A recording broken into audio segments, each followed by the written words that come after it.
Hello, my fellow crewmates and other guests. Eric E. Money Sievers here with another episode of Tales from the Set.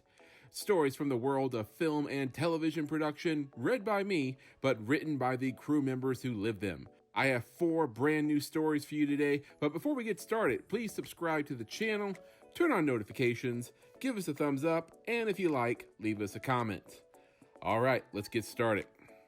This first story comes from Facebook user Nick W. Had to make a graveyard with a grave one of the actresses could fall into onto a coffin.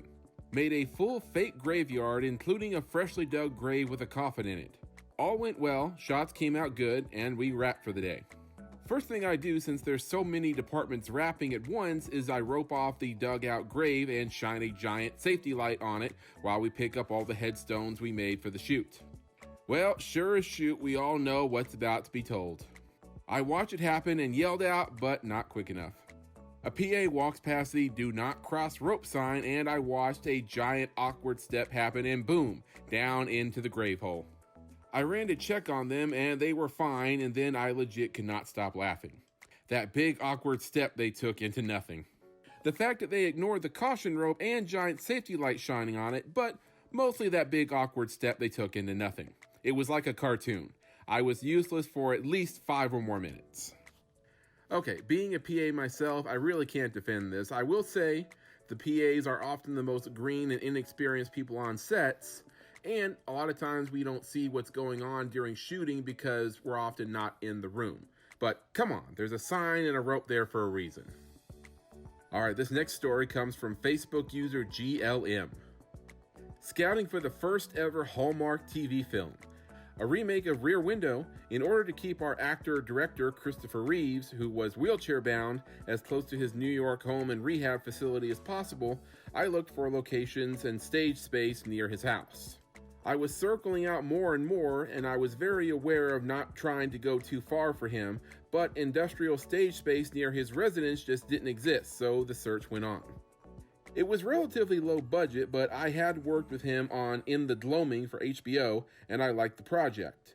After 3 weeks, we had an acceptable space, but I had yet to get paid.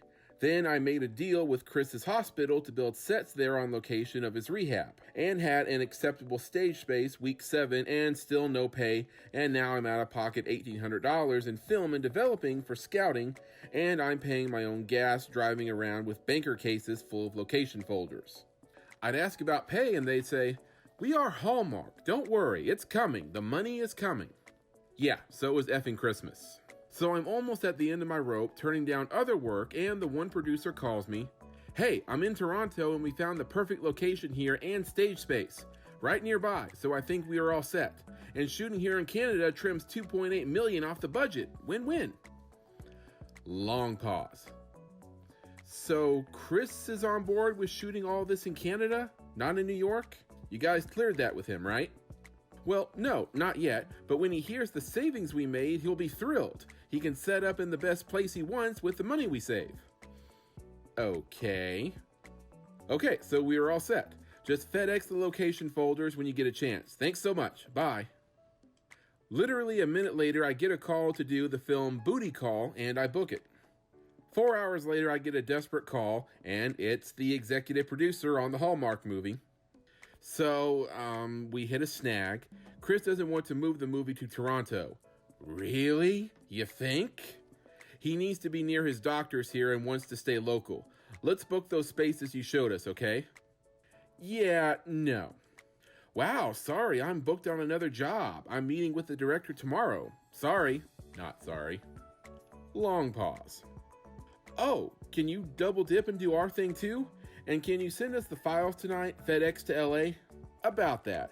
You have yet to pay me anything. I've sent you 7 weeks of time cards and $2,200 I'm out of pocket in gas and lab fees. So I really need to get paid. Yes, of course. We'll send you the check today. Can you send the folders? No, we'll do this. I'll send you a total of what I'm out of pocket and the amount of the 7 weeks of work, and you can get me a certified check, and we'll swap the folders for the check. Silence. Okay. 3 days later, my wife made what she described as a drug deal swap, 2 bankers' boxes of location folders for my paycheck in the lobby of the Hallmark offices in New York City. The new location manager called me the following week and I filled him in. Criminals. Okay, what kind of person tries to get a guy who is paralyzed from the neck down to fly out of country away from his doctors just to save a few bucks on a production? You said it, GLM. Criminals. This next story comes from Facebook user Angela M. When I was brand new to studio life back in 2001, Cal Ripken Jr. of the Baltimore Orioles was on his record-winning streak.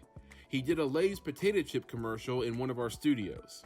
He stood among an endless sea of potato chip bags. I was a big fan.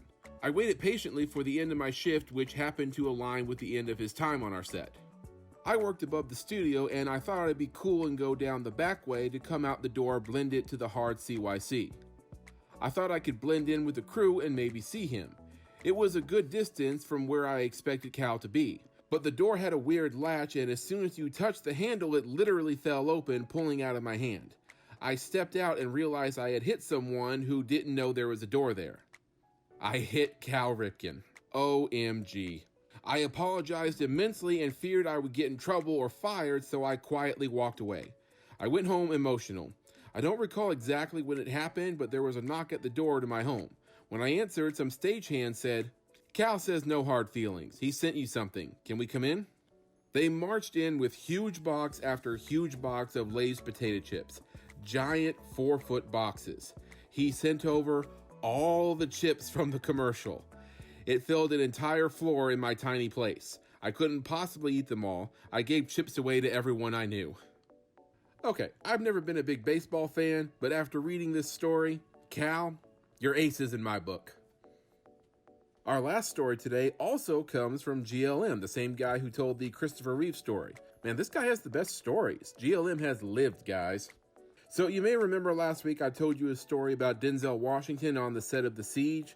Well, this week, GLM has given us yet another Denzel story.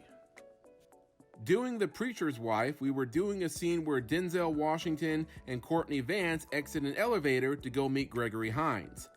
We were shooting a real elevator in a building on 2nd Avenue, and the elevator was one of 6 in the very active building.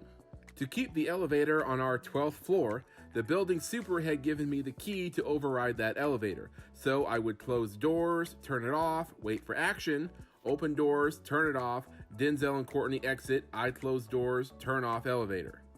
Sounds easy, and it went okay the first 3 to 4 takes. Then Denzel and Courtney started making me laugh, and things went to shit. The elevator takes off, and we are in the lobby, and the doors open.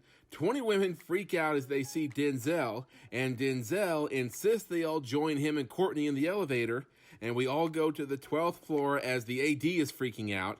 Camera ready and doors open and out trots Denzel with a 20-woman Congo line. We shot it 10 times and I don't think any of it made the picture. Okay, I actually looked for this clip on YouTube and I couldn't find it. Why is this not available to the public? We need to see this. People who helped make The Preacher's Wife, if you're still out there, we need this in our lives, people. Well, that does it for this episode of Tales from the Set. Hope you guys enjoyed these stories. If you have your own tale from the set, leave it here in the comments or write about it on a Reddit post. I follow a lot of subs on Reddit about crew stories, so I may just see it and use it in a future episode. Don't forget to subscribe, and I hope you guys have a great day.